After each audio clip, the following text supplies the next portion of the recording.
Today, everyone carries a camera with them all the time in their phone. And many actually don't take half bad digital images. But that's not how your parents, or if you're really young, your grandparents did it. My name is Alan Stokel, and from the time I was 18 until the 1990s, I was what they called a professional photographer. I made my living taking photographs.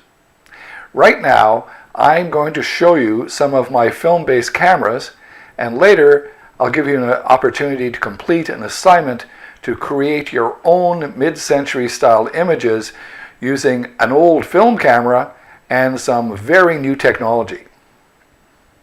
That's why we call this class hybrid photography. Here's my favorite camera. It's a Leica 3C. German-made Leica cameras were considered to be the best 35mm film-based cameras. Some date back to the 1920s, but they have very modern features such as interchangeable lenses and focal plane shutters.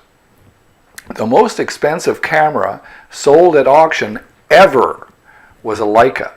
It sold for about $3 million, just under $3 million US, and that was in 2012.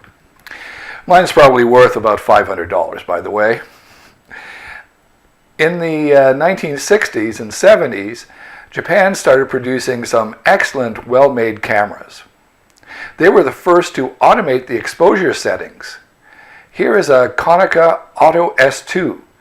Like the Leica, it has a rangefinder setting in that you can focus using double image rangefinder. When you turn the focus, you can bring the two images together to get the image in focus. This particular camera has a leaf shutter in the lens. You can set the shutter speed and the camera will automatically choose the aperture setting. The aperture, that's the size of the hole that lets the light in. It's commonly known as f-stops. Now here's another Konica. It's an automatic SLR, single lens reflex, with interchangeable lenses. This was high-tech in the 1980s. Often professionals would use a medium format camera. The image size would be 6 centimeters across, or about 2¼ inches. This is an entry-level TLR, or twin lens reflex. The top lens was for viewing and focusing, and the bottom lens took the photograph. This one takes 120 film. Some medium format cameras, like the famed Swedish-made Hasselblad, had interchangeable lenses and film backs. So here's the assignment I was talking about earlier. Buy or borrow a working 35mm camera. Most are really cheap right now.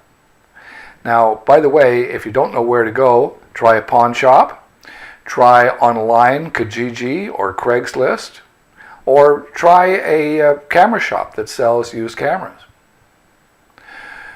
You can make sure the camera is working by opening the back without any film in it and transporting and cocking the shutter. Hold the camera to the light and look through the back. When you press the shutter release, you should see a brief flash of light. That's the shutter going off, and that means the shutter works. Now, buy some 35mm film, and depending on where you are on this planet, you may have to buy it through the internet. Now, regular black and white film may be difficult to get processed, so consider a chromogenic film. Ilford XP1 can be processed in color chemistry, but it's a black and white film. Check to see if the company which processes your film can make scans of the images. So here's the assignment. Load your camera with film and take some pictures. If you need a subject, think about the image. It will be in black and white, and the images will have a grain pattern instead of pixels. If you're using a mid-century camera, consider taking mid-century pictures. Old cars. This may be a perfect time to visit Cuba. Or take pictures of people. Don't be afraid to experiment, and remember, you can't preview the pictures like you can with a digital camera, so you'll need to take plenty of images. Once you've done that, and you've had the images processed and scanned, it will be time to return to the 21st century, because now you can sit at your computer, use Photoshop or some other photo enhancing program to view or make changes to the image. You may want to watch all the videos I have posted before starting your project. If you have any questions, I'm available, so AMA, ask me anything. When you're finished, post the photos and let me know a little bit about them, like which cameras, what kind of film you used, and perhaps which exposure. I look forward to it.